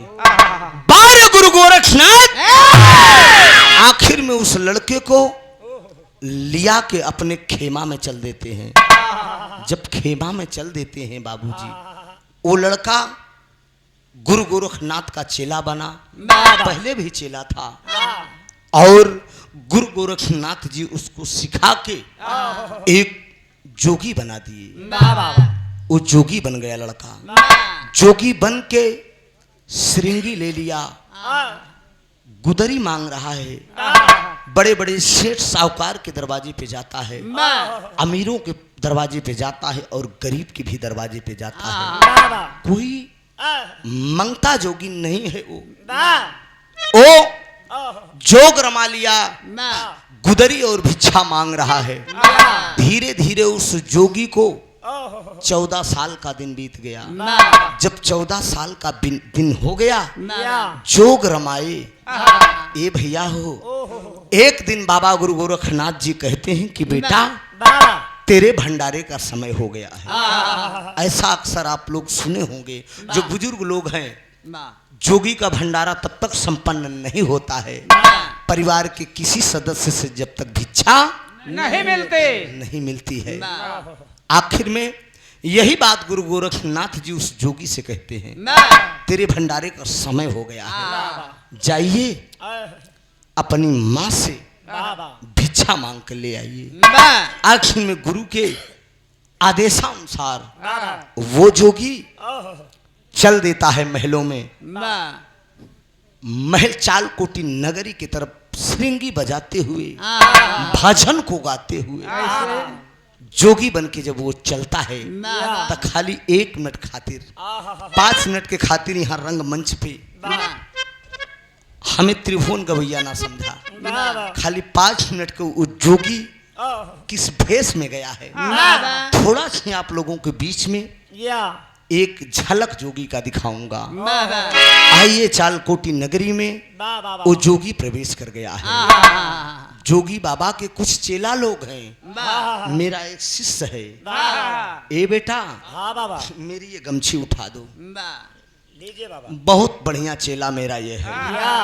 सही तो आप लोग पहले को हो, आप लोग कुछ शरारती हो चुके हो, ज्यादा पुराने हो चुके हैं। पुराने हो चुके हो, लेकिन गुरु का अपमान कर दोगे तो मैं किसी दिन आपको शराब भी दे दूंगा। बाबा भी जाएंगे। बा कच्ची की पक्की बाबा।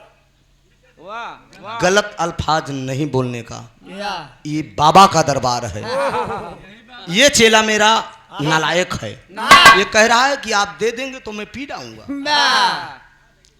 ठीक है, मठ से तेरी विदाई की जाएगी, मंत्रोच्चारण तुझे फिर से कराया जाएगा, तुझे फिर से पक्का किया जाएगा।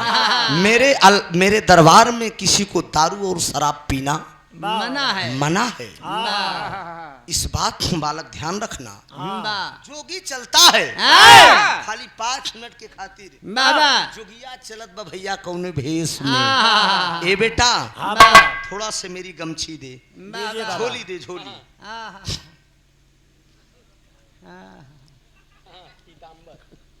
पीतांबर दे बेटा।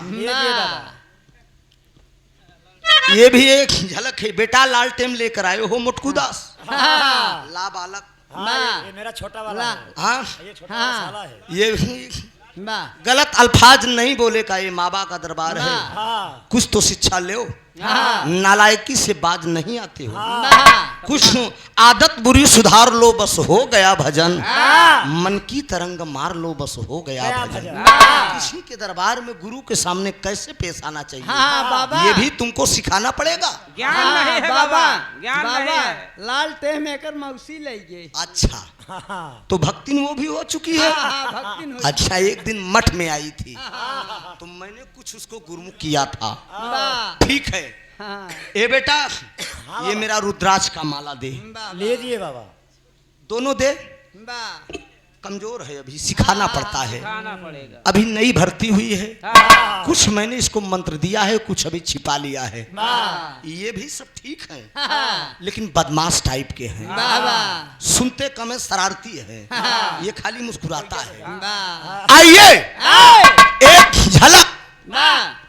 ओ जोगी चलता है चालकोठी नगरी में भिक्षा मांगते हुए, लोगों के बीच में फेरा लगा रहा है वो जोगी। विरह के सुनने वाले श्रोता बंधु याद रख लेना, 10 रुपया, 20 रुपया, 100 रुपए, 200 रुपए आप लोग पान और गुटखा खाकर थूक देते हैं।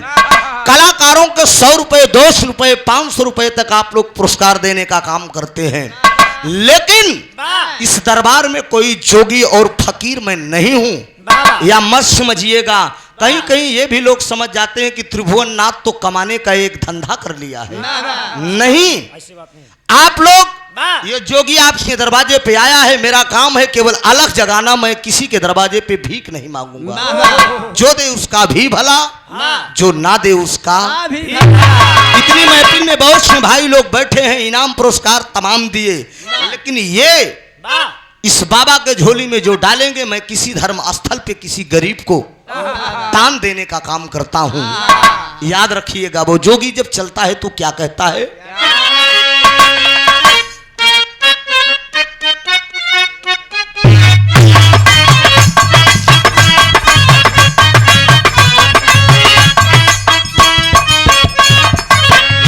यह भेष में जोगिया चले बा, नारी के करनावा भरथरी पानी गईले जोगी आयर पानी गईले जोगी आहो। जोगी बन के छोड़ा लगा राजा फकीरा हो रामा। जोगी बन के छोड़ा लगा राजा फकीरा हो रामा।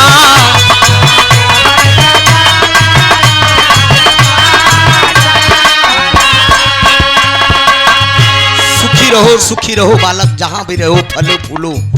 ये अंतर आत्मा से जोगी आशीर्वाद दे रहा है। और भी कोई इस महफिल में कोई धर्मात्मा है जो जोगी बाबा को भिक्षा दे सकता है? यही दरबार से भी कुछ मिली रानी। अरे जोगी भी तेरे दरवाजे पे आ चुका है महारानी, मिलेगा कुछ? जूगा जूगा जी तोहरे गोदी के लाला नवाए रानी गोदी के लाला नवा हो। जोगिया देता बाटैया आशीर्वाद हो रामा। जोगिया देता बाटैया आशीर्वाद हो रामा।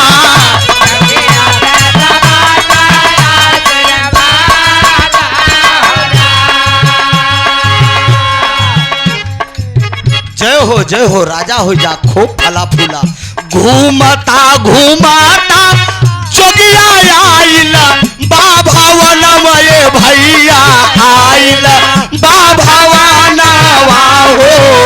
आईदा गुदरिया माइया जागीरा हो रामा। आईदा गुदरिया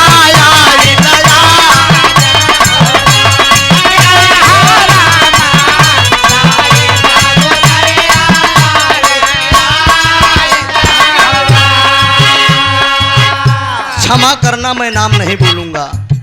ये जोगी के लिए दान आप दे रहे हो, अगर मैं इनाम के रूप में बोल दूंगा तो आपका दिया हुआ दान सब व्यर्थ हो जाएगा।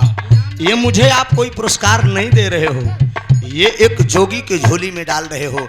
विराह को सुनने वाले बंधु, इसको अगर मैं बोल दूंगा तो ये आप मजदूरी हो जाएगी, इसलिए आप एक जोगी को भिक्षा दे रहे हो, ये धर्मस्थल पर जाएगा। जूगा जूगा जी तोहरे गोदी के लाला नवाए भैया गोदी के लाला नवा हो। जोगिया देता बाटैया सिरवा दाखिया हो रामा। जोगिया देता बाटैया आशीर्वाद दाखिया हो रामा। जोगिया देता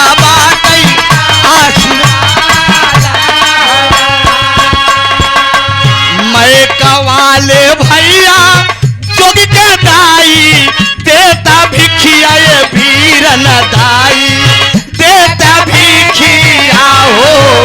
जोगिया आपा कारनामा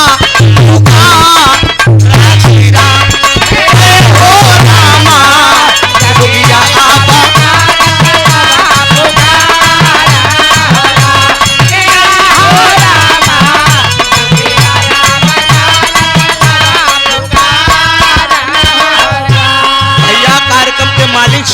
आपके भी दरवाजे से भिक्षा आना चाहिए।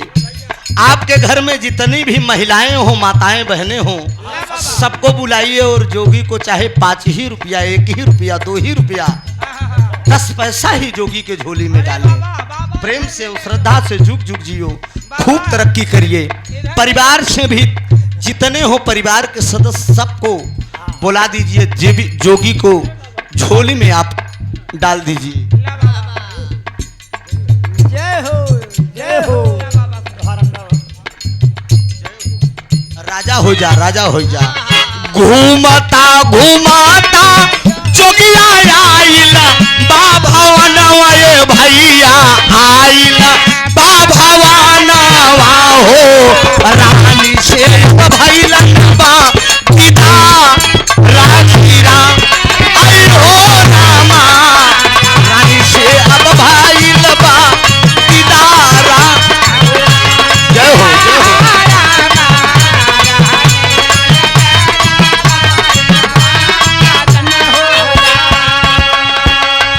इधर भी कुछ धर्मात्मा लोग हैं जो कुर्सी पर बैठे हैं। अरे लगे रहो बेटा, लगे रहो। एक जोगी आया है आपके दरवाजे पे। मैं कोई मंगता हुआ फकीर नहीं हूँ, मैं कोई मंगता नहीं हूँ। मेरा काम है अलख जगाना। 2 रुपए 4 रुपए, अरे 10 रुपए 20 रुपए 100 रुपया 50 रुपया तो इंसान पान और गुटखा खा के थूक देता है। 10 रुपए का सिगरेट पीकर आप धुआं उड़ा देते हैं। मैंने कहा ना, रंगमंच पे कह के जा रहा हूं कि किसी गरीब को दान दे दूंगा या किसी धर्म स्थल पे दे दूंगा, या नवरात्र का समय है दुर्गा पूजा में, मैं किसी दुर्गा पूजा पंडाल में चंदा ही दे दूंगा, लेने का काम नहीं करूंगा, याद रख लेना।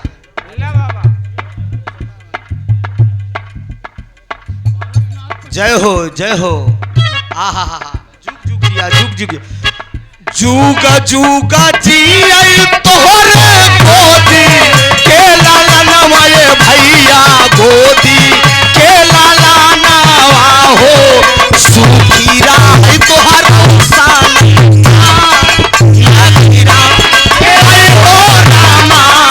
सुखी राह तोहर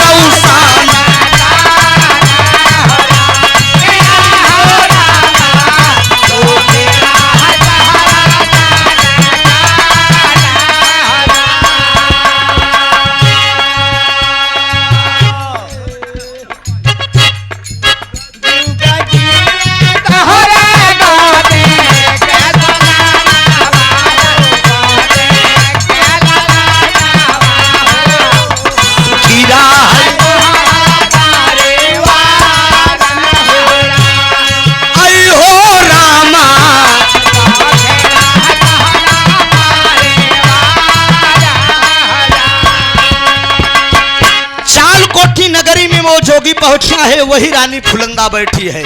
इशारा करके वो जोगी को बुलाती है और क्या कहती है, ए बाबा काउने करनवा बाबा जोगा वारमावला ये बाबा जोगा वारमावला हो जोगा वारमा के भिखिया मांगीला हो रामा जोगा वारमा के भिखिया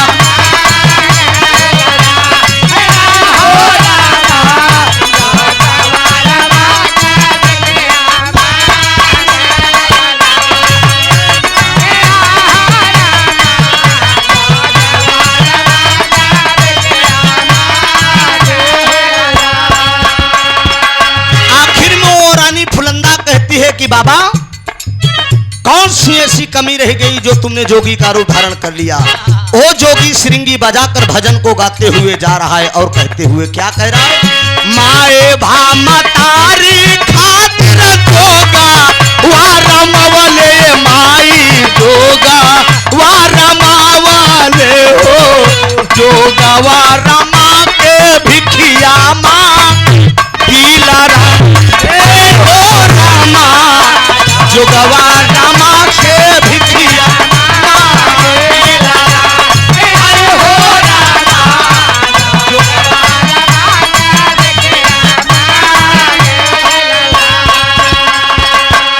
दाई दागू दरिया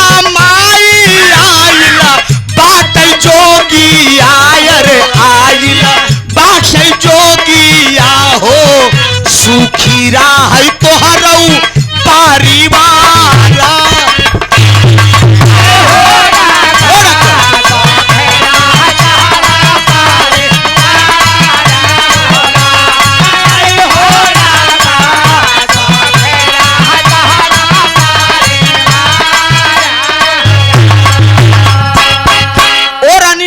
पूछती है कि बाबा ऐसी कौन सी बात हो गई जो आप इतनी कमसीन उम्र में आप जोगी का रूप धारण कर लिए हो। लेकिन वो भजन में गाकर जोगी बता रहा है, मैं भा मतारी के खातिर मैं जोगी का रूप धारण किया हूँ। माँ हो सके तो मुझे भिक्षा आप दे दो, महल से लाकर ना हो तो आप गुदरी दे दो। इतने में दो सिपाही खड़े हैं। सिपाहियों से वो पूछता है, भाई यहाँ पर एक माँ रहती थी, क्या वो जिंदा है कि खत्म हो गई? गौर करेंगे बाबूजी, पुत्र शोक सबसे बड़ा शोक होता है। बेटे की याद में ओ रानी अंबादेई दोनों आंख की अंधी हो चुकी है। बेटे की आवाज जब उसके कान तक पहुंची, वो अंधी माँ अपने औलाद को पहचान गई, जो कि वो जानती है कि मेरा बेटा फांसी के फंदे पे लटक के मर गया है।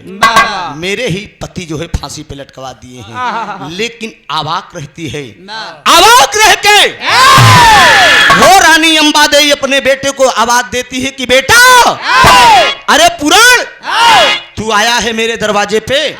वो जोगी कहता है सिपाहियों से, अरे भाई इस अंधी माँ को क्या हो गया, ये क्या बक रही है? सिपाही लोग बताते हैं कि इसकी आंखों के सामने इसका जवान बेटा फांसी के फंदे पे लटक गया। तब से ये जिसको देखती है सबको अपना बेटा समझ बैठती है।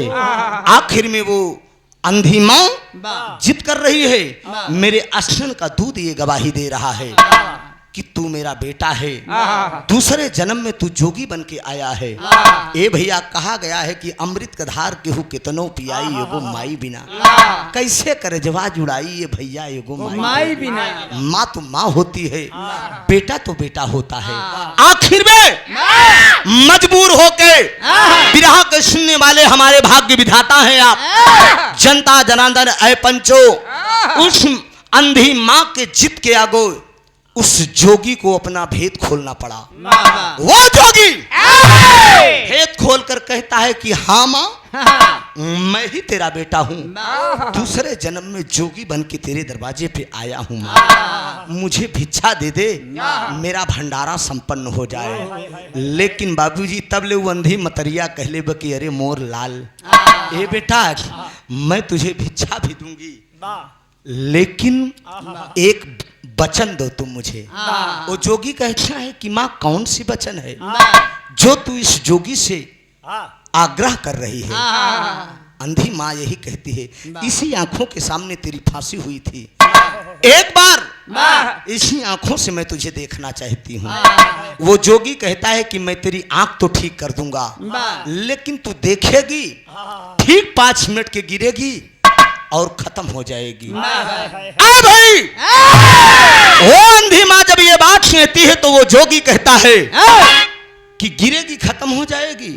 अंधी माँ कहती है कि मैं खत्म हो जाऊंगी, मुझे मंजूर है, लेकिन एक बार मैं देखना चाहती हूँ। आखिर में मंत्रोच्चारण किया। मंत्रोच्चारण करके जल जब छिड़ता है आंख में तो माँ की आंख ठीक होती है।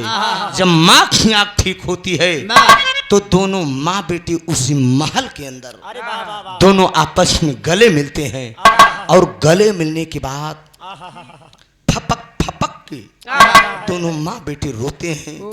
रोने के बाद ठीक 5 मिनट के बाद उस जोगी के हाथ से वो माँ छूटती है और जमी पे गिरती है और खत्म हो जाती है।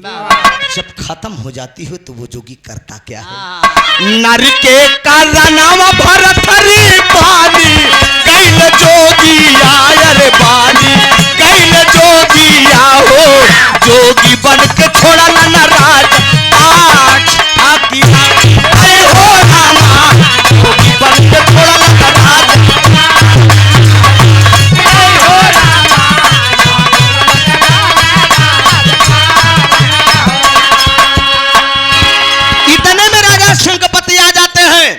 जब राजा सिंहपति आ गए, उन्हें खबर मिली कि मेरा बेटा दूसरे जन्म में जोगी बन के आया है मेरे दरवाजे पे। आखिर में उस जोगी के पास राजा पहुंच जाते हैं।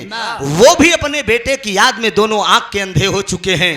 अपने बेटे के सामने हाथ जोड़कर वो राजा शंखपति खड़े हो गए। कहा, मुझ जैसे पापी पिता को नर्क में भी जगह नहीं मिलेगी। आए बेटा, मेरी गुनाहों को तू माफ कर दे, ये जोगिया वस्त्र त्याग दे और तू इस महल का राजा बन जा। ये राजमहल, ये राज सिंहासन तेरा इंतजार कर रहा है। इतने में वो जोगी मुस्कुरा के कहता है कि अरे बारे राजा वाह, एक जोगी के लिए ये मोह माया, ये धन दौलत, महल अटारी क्या जरूरत है? क्या करूंगा? ये अपना महल अटारी, धन दौलत, ये राज सिंहासन अपने पास रखिए। एक जोगी को हो सके, मेरी माँ तो गुजर गई, जो फुलंदा है जिसके कारण मैं फांसी पे गया हूँ, उसी माँ से मुझे एक खाली गुदरी दिला दीजिए, मेरा भंडारा संपन्न हो जाएगा। राजा सिंहपति पैर पकड़ने की कोशिश कर रहे हैं, लेकिन वो जोगी कह रहा है कि राजन मुझे मजबूर मत करिए, मुझे इस माया जाल में मत फंसाइए। मैं निकल चुका हूँ, मैं जोगी हूँ, मैं बैराग ले चुका हूँ। ये आपका महल अटारी, धन दौलत, मोह माया से मैं त्याग कर चुका हूँ। ये आपका मुझे कुछ नहीं चाहिए। आपका राजपाट आपके हवाले रहे। आखिर में बाबूजी लोग जिद करते रहे चालकोटी नगरी के, तो वो जोगी एक वचन देता है। एक वचन दिया कि मैं तो राजपाट नहीं लूंगा, लेकिन मैं एक आशीर्वाद दे रहा हूँ। आशीर्वाद ये दे रहा हूँ, ये जो रानी फुलंदा है, इसके पेट से एक लड़का पैदा होगा, एक बालक पैदा होगा, वही इस चालकोटी नगरी का राजा बनेगा। मुझे आपका राजपाट नहीं चाहिए। यही कह के वो जोगी सारा राजपाट त्याग के रानी फुलंदा से गुदरी लेके चालकोटी नगरी छोड़ के बहुत दूर चला गया। जाते जाते अपने गुरु गोरखनाथ के मठ में चला गया। आखिर में जब वो जोगी चला गया भैया, तो आगे कहानी होती क्या है? अब रानी फुलंदा के पेट से एक लड़का पैदा होगा, वही चालकोटी नगरी का राजा बनेगा। सोचिए, ये बिरहा का दूसरा भाग है। वो भी करीब 1-1.5 घंटा की कहानी है। नेवादा के रंगमंच पे आदरणीय मनोज जी इस पूरनमल का दूसरा जोगी, दूसरा भाग आपने मांग किया था। जिंदगी में जब कभी मुझे मौका आप देंगे, मैं इसी रंगमंच से वादा करके जा रहा हूँ, आपके मंच पे चाहे 4 साल चाहे 10 साल बाद बुलाएंगे। अभी हम इतना जल्दी बुढ़ा नहीं होने वाले हैं, याद रखिए ना। इलाहाबाद में मैं मंच पे कह रहा हूँ, यूट्यूब भी लगाए, जितने कलाकार गा रहे हैं सारे कलाकारों से सीनियर कलाकार त्रिभुवननाथ है। खाली उम्र और काठी मेरी ऐसे है। 24 साल मुझे बिरहा गाते हो गया। कभी बुलाने का काम करेंगे तो उस रंगमंच पे आपको दूसरा भाग मैं जरूर सुनाऊंगा। मैं वचन दे रहा हूँ, कहानी स्पष्ट हो गई है, गीत लिखी जा रही है।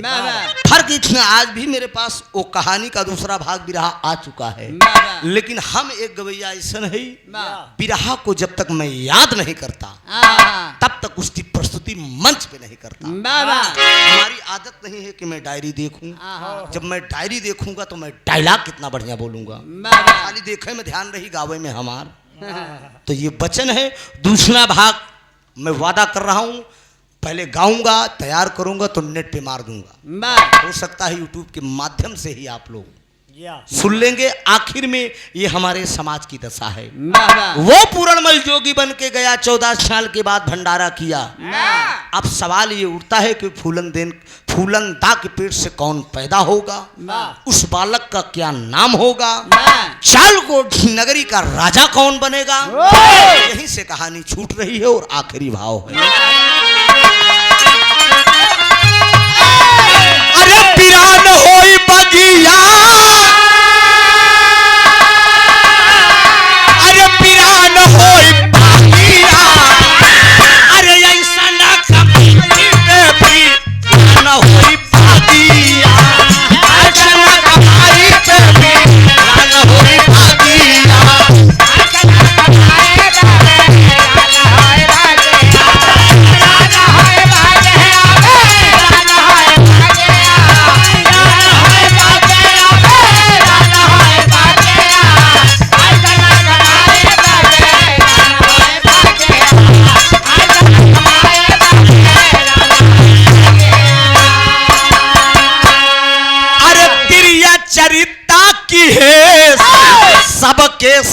सपाना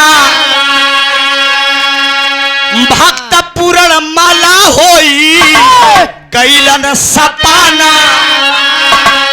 अरे केहू के अब जीवन में लगाई दिहले आगिया ऐसा न कमाई पे भी रान होई भागिया कमाई पे भी रान होई भागिया।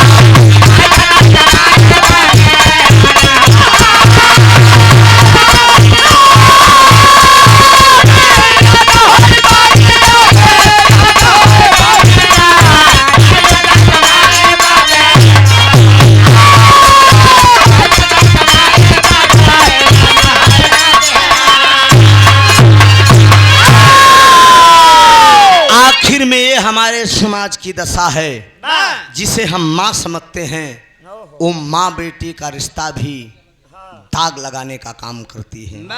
आखिर में हमारे जितने बुजुर्ग लोग बैठे हैं, जितने साइड में कुर्सी लगाकर बिरहा के हृदय सम्राट श्रोता बंधु सुन रहे हैं, क्या आप लोगों को ये बिरहा पूरा समझ में आया?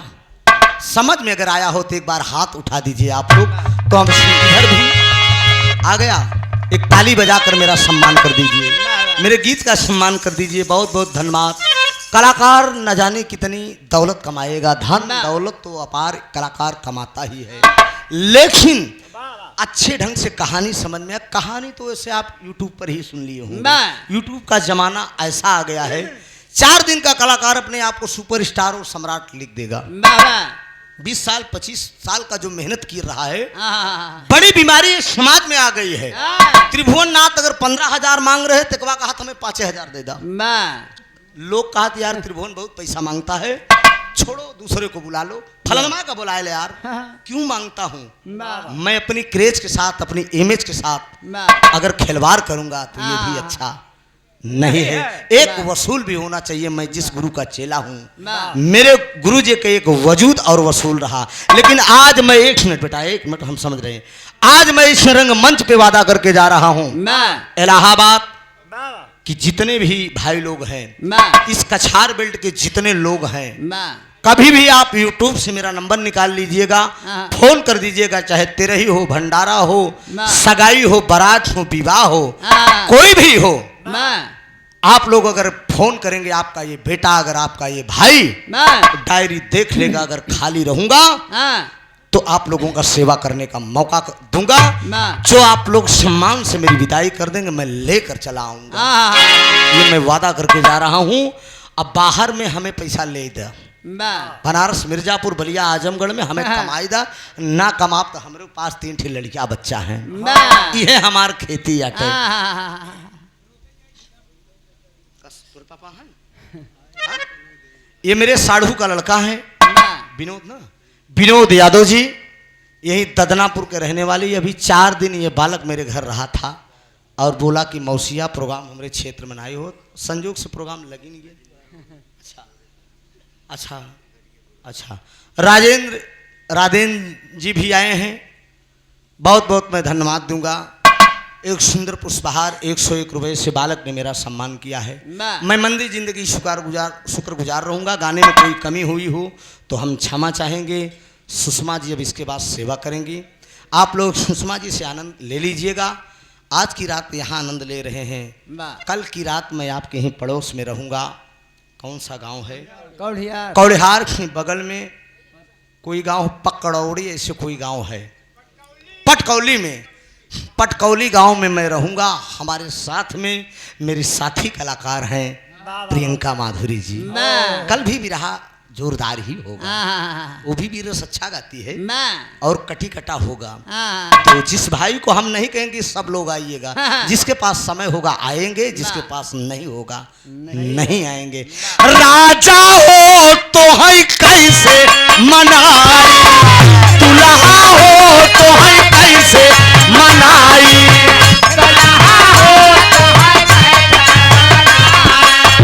रतिया में हमरे ना लगैया उंगाई, रतिया में हमरे ना लगैया उंगाई, दुल्हा हो तो है कैसे मनाई, राजा हो तो है कैसे मनाई, दुल्हा हो तो है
स्वामी गीतानंतानंत भय भुल्लुर तज दिए को तारी रामधार हैदर अली जुगनू गुरु अनिल कया बली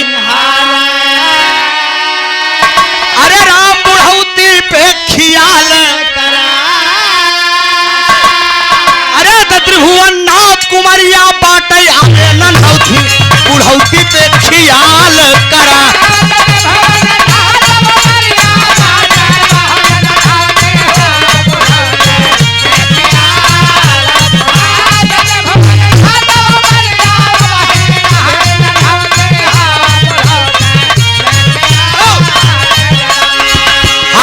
नहीं चाहिए दिल दुखाना किसी का नहीं चाहिए